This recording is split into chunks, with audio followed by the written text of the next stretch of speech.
Bonsoir tout le monde, bienvenue, bienvenue sur ce direct. Ça fait un petit moment qu'on ne s'est pas retrouvés. J'étais en déplacement sous d'autres latitudes, mais je suis avec vous ce soir et pour les prochains jeudis. Donc bienvenue à tous, c'est un plaisir de se retrouver. Et on va continuer la série qu'on a commencée tout récemment. Qui est en Christ, la série Être en Christ. Qu'est-ce que ça veut dire? Et on va travailler, ou du moins travailler c'est un grand mot, mais on va approfondir, en tout cas on va partager sur cette série. Donc bienvenue à tous, très content de vous retrouver ce soir et puis de pouvoir partager avec vous et vous amener des éléments pour votre foi, pour votre vie, qui vont vous aider à grandir et à vous donner des raccourcis, parce que des fois il y a des choses où on perd du temps, des fois des choses qu'on entend prêcher ou qu'on croit nous-mêmes ou qu'on comprend un peu mal et puis ça nous met dans des... Pas dans des raccourcis, mais au contraire, ça nous fait perdre du temps, ça nous fait tourner en rond, ça nous empêche de vivre pleinement la parole. Donc voilà, l'idée, bien sûr,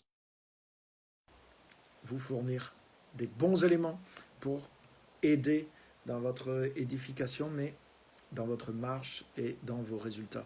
Donc bienvenue à tous sur ce direct.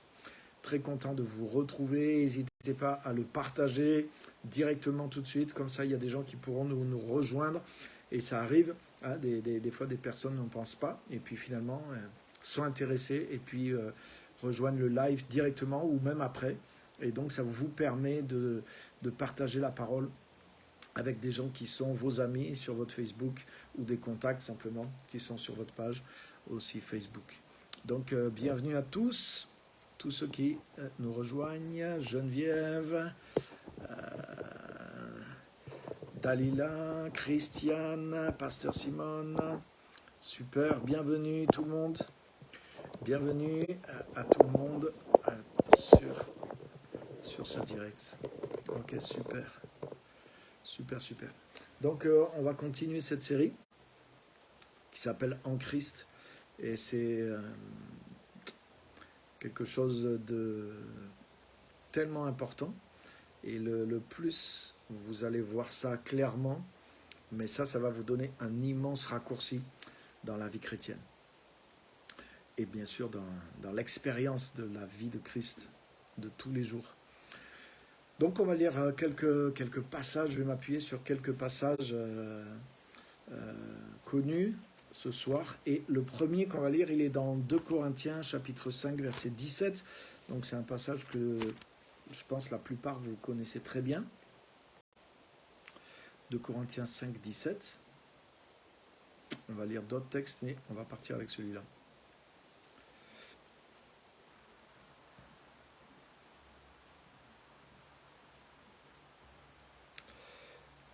Vous êtes prêts? Donc je vous le lis, 2 Corinthiens 5, 17.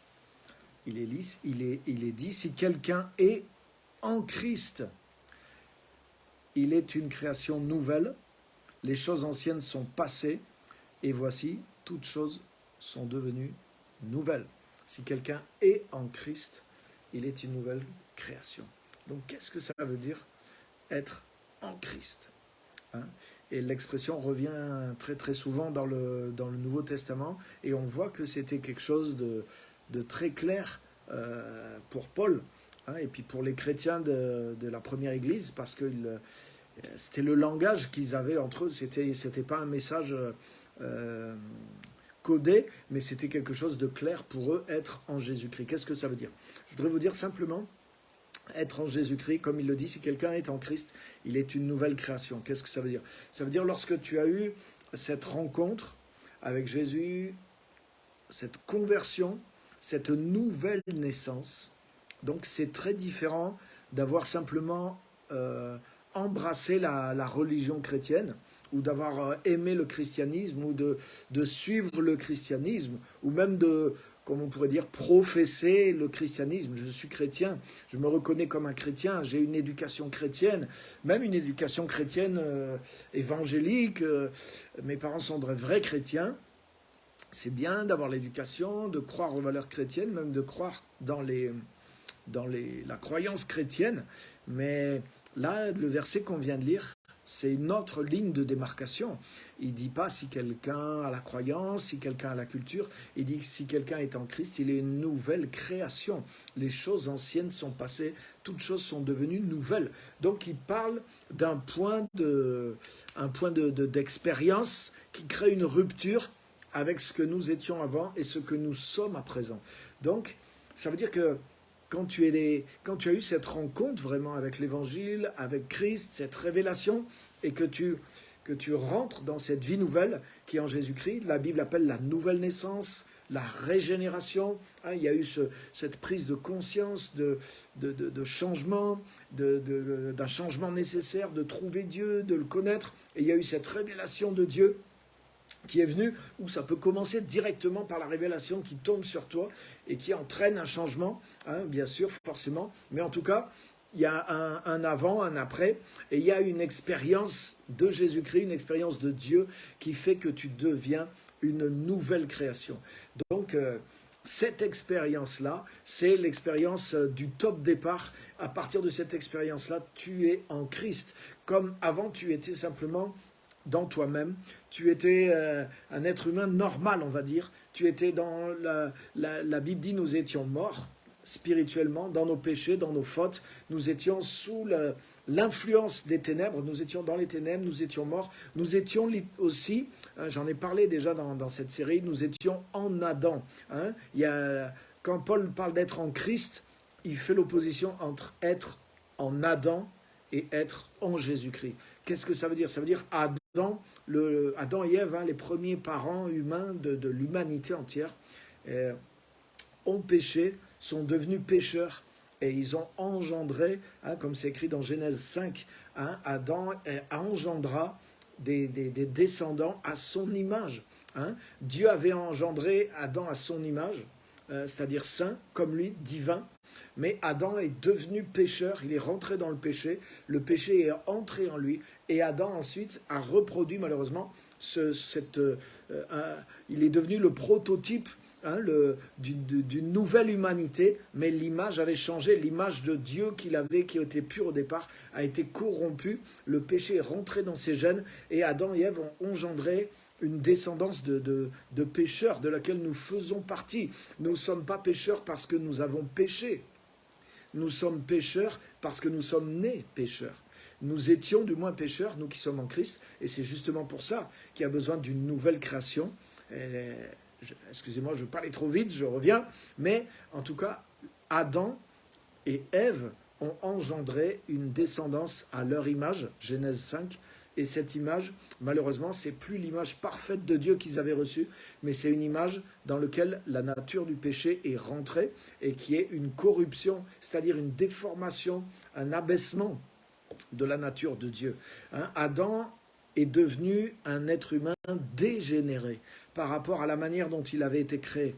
Adam a dégénéré, il est descendu plus bas, il est devenu inférieur. L'humanité aujourd'hui est inférieure à ce que Dieu a créé.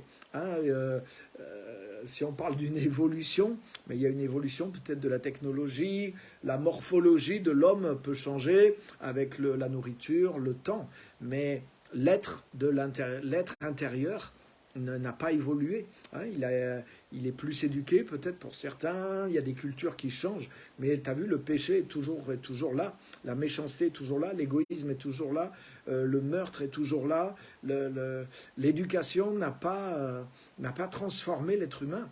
Hein. Regarde les pays les plus éduqués, par exemple les pires horreurs qu'il y a eu au XXe siècle, elles ont eu lieu malheureusement en Europe, hein, dans les pays les plus éduqués. Donc l'éducation n'a pas enlevé le péché de l'homme.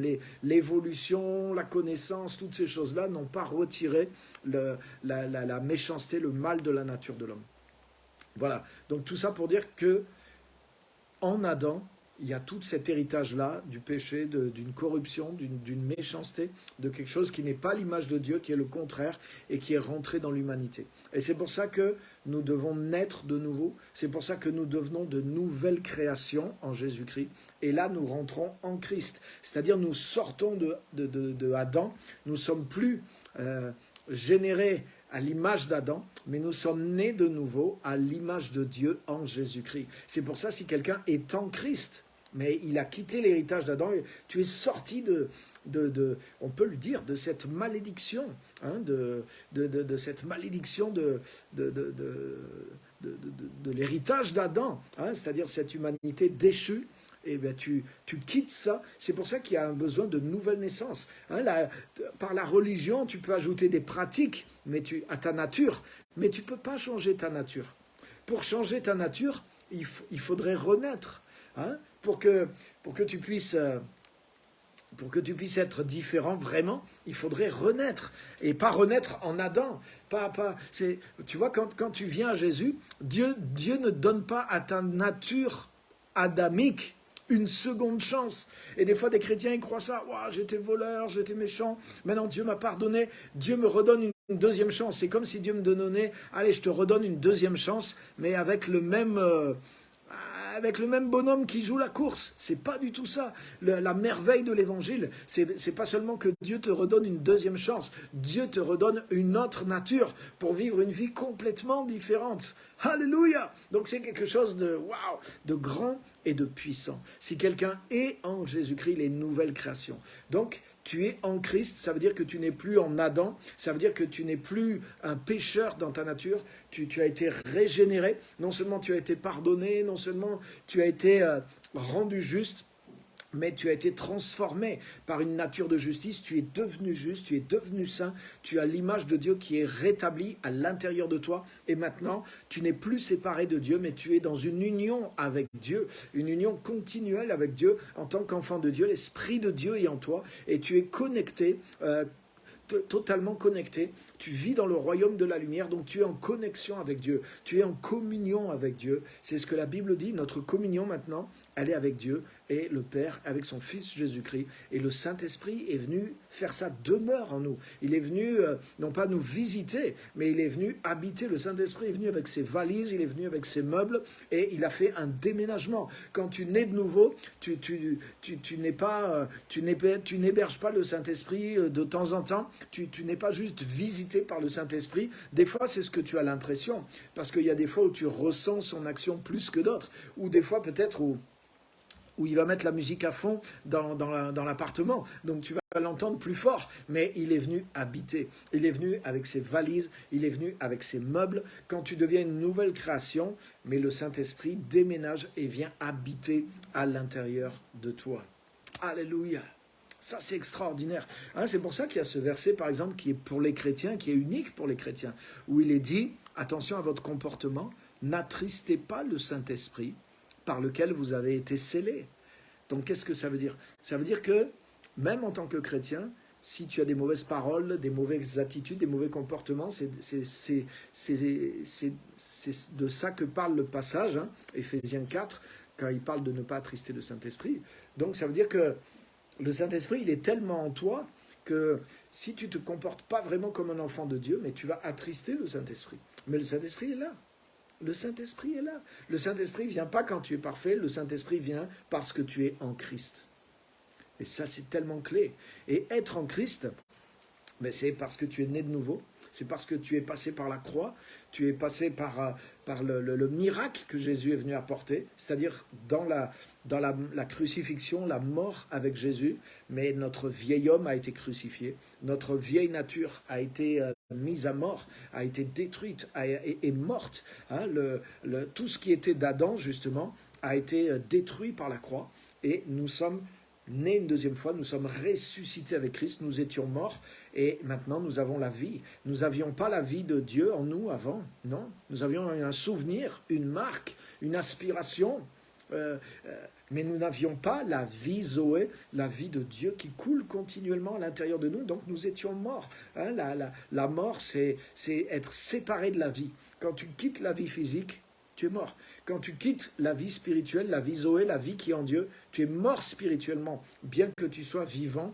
physiquement et que ton âme soit encore vivante aussi. Ton être a une certaine mesure de vie, mais il n'a pas la vie qui coule continuellement à l'intérieur. Donc c'est pour ça qu'on a besoin, et Jésus est venu pour ça. Jésus n'est pas venu nous accabler de rites, il n'est pas venu remplacer la loi de l'Ancien Testament par une autre loi qui serait celle du Nouveau Testament. Il n'est pas venu nous créer une série d'obligations par laquelle, si on les respecte, on ira au ciel. Non, Jésus est venu pour ramener la vie que nous avions perdue, et pour ça il fallait un pardon, il fallait une expiation, et il fallait que quelqu'un devienne le péché, que quelqu'un devienne la malédiction, pour qu'il soit détruit, pour que tout ça soit frappé, soit condamné, absolument détruit en lui, pour que nous puissions renaître et avoir la vie. Quand Jésus est ressuscité, après avoir tout détruit dans sa mort, nous sommes ressuscités en lui et avec lui. Et c'est ça le mystère de l'évangile, c'est ça la nouvelle extraordinaire, c'est ça le miracle que Dieu fait en Jésus. Et c'est pour ça que la Bible a cette expression qui peut paraître bizarre et que je suis en train d'expliquer si quelqu'un est en Jésus-Christ. Être en Christ, ça veut dire tout ça.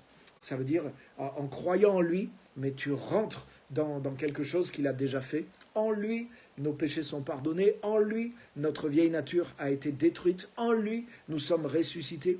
En lui, nous sommes passés des ténèbres à la lumière. Et dès le moment où tu reçois Christ dans ta vie, où tu marches avec lui, où tu rentres dans son chemin, que tu as cette rencontre, ce point dont j'ai parlé, ce point de rupture, la conversion, la nouvelle naissance, cette expérience de vie, cette expérience de Christ dans ta vie, mais là tu deviens une nouvelle créature et donc tu rentres en Christ. Tu quittes la lignée d'Adam et tu rentres dans la nouvelle création que Jésus-Christ est venu apporter sur la terre.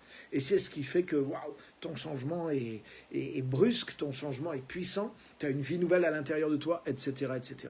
Donc être en Christ, c'est ça. Donc, waouh, vous voyez, c'est quelque chose qui est très très fort. Et c'est quelque chose que Dieu a fait. C'est-à-dire que Dieu a préparé le salut de tout le monde. Dieu a préparé la vie nouvelle pour chaque individu dans la personne de Jésus-Christ. Et en fait, tout ça est déjà prêt en Jésus-Christ, et c'est même accompli déjà depuis 2000 ans.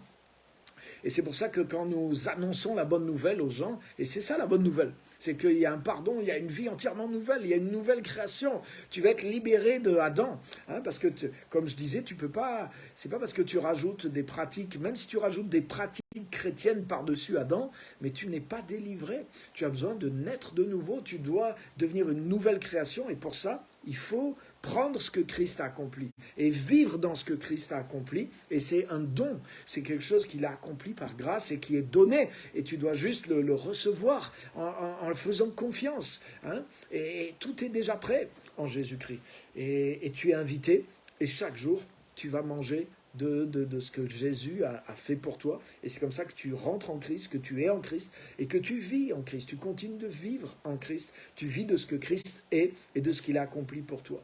Donc, toute cette merveille, elle est déjà prête, et quand tu entends le message, tu vas croire, et tu vas recevoir, et quand tu crois ces choses-là, tu reçois, parce que tu rentres dans quelque chose qui est déjà prêt. Et c'est pour ça que c'est instantané. La vie chrétienne, c'est pas dans 5 ans tu vas commencer à vivre, à y arriver.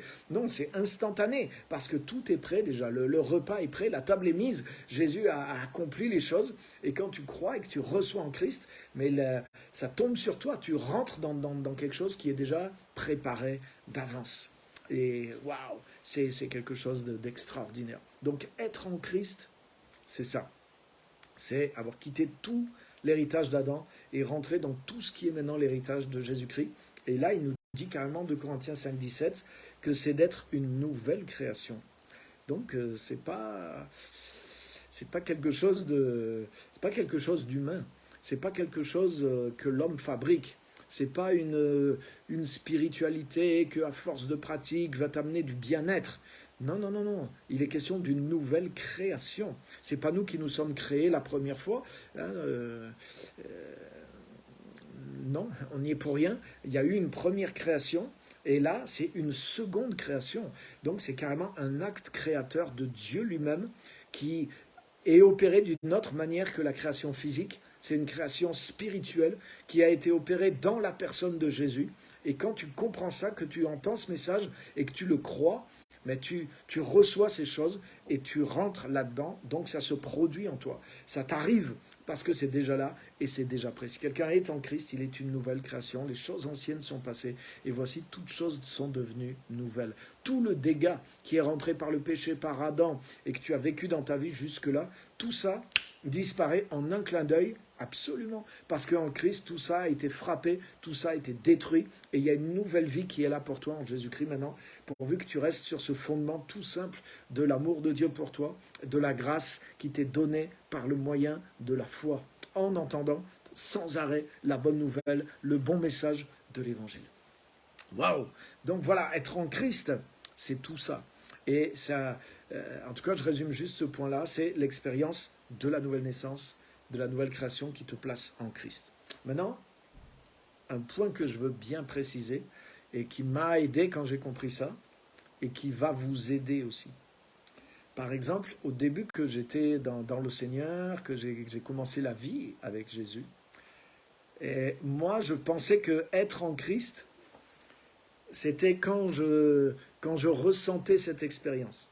Par exemple, il y avait des fois où, pour une raison ou une autre, je ressentais vraiment Jésus en moi, je ressentais l'image de Dieu, j'avais l'amour de Dieu, j'avais la foi, j'allais vers les autres, j'étais vraiment plein de cet amour, de cette grâce, je pouvais témoigner, les choses étaient faciles, je sentais que waouh, là c'est vraiment Christ qui vit en moi. Donc moi j'avais compris et je me disais ah oui, là je suis en Christ. C'est-à-dire tout de suite je suis en train d'expérimenter de façon tangible Jésus. Donc je croyais que être en Christ, c'était ces moments-là. Donc ça fait qu'il y avait des fois, je disais, ah oui, là, je suis en Christ.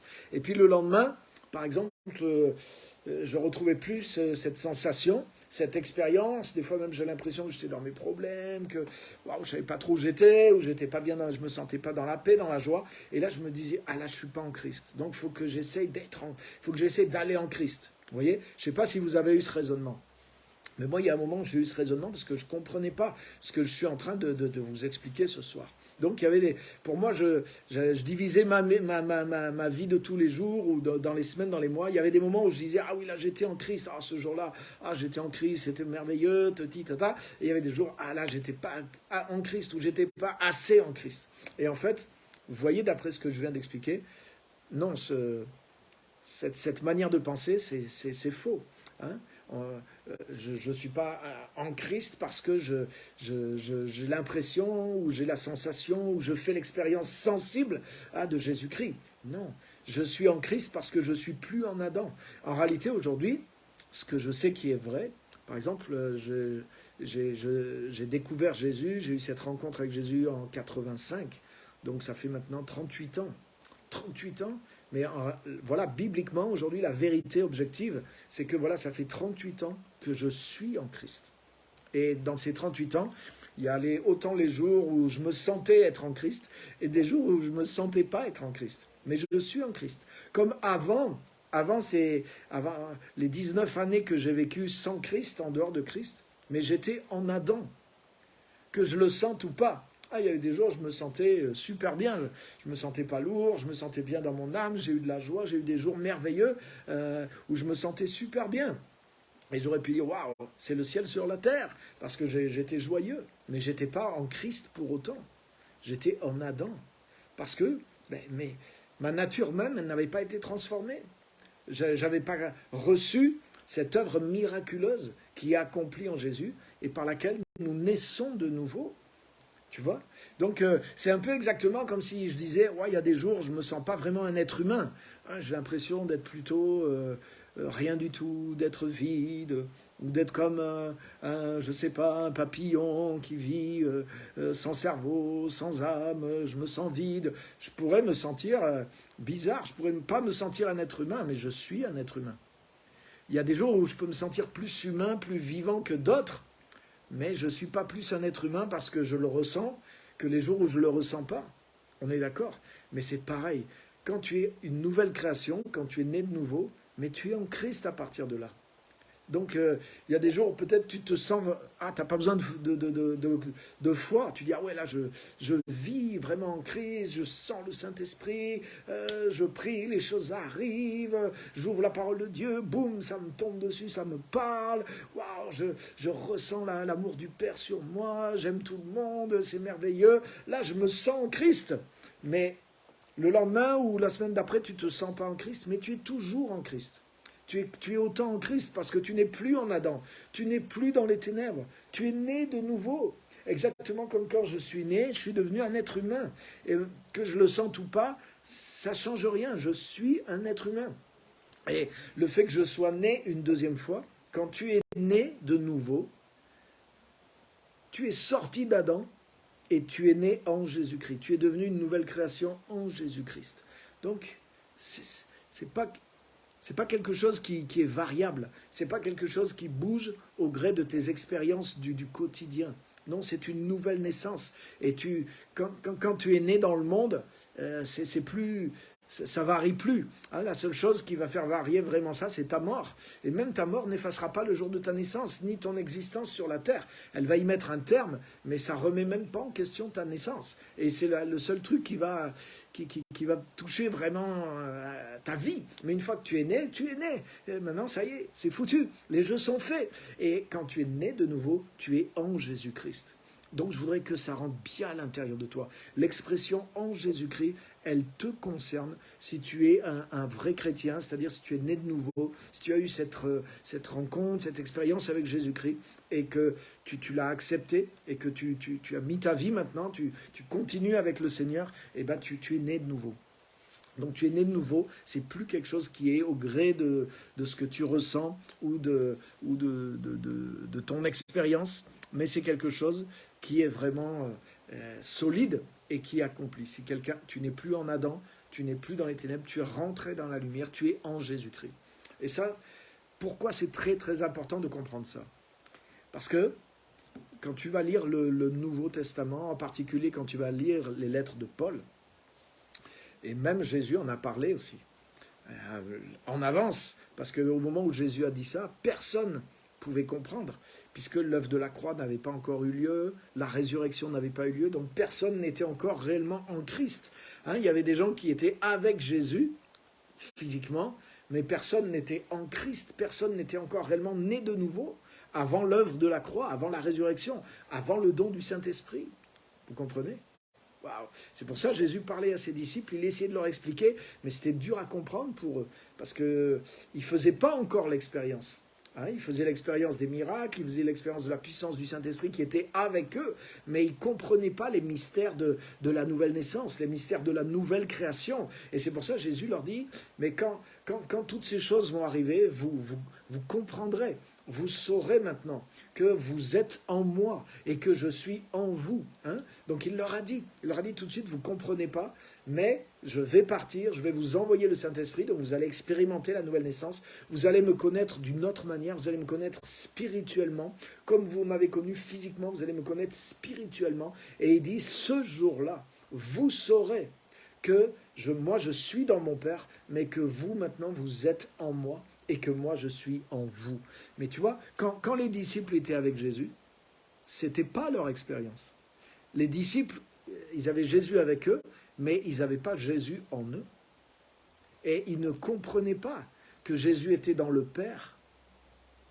Ils ne le comprenaient pas. Ils ne voyaient pas qu'est-ce que ça veut dire.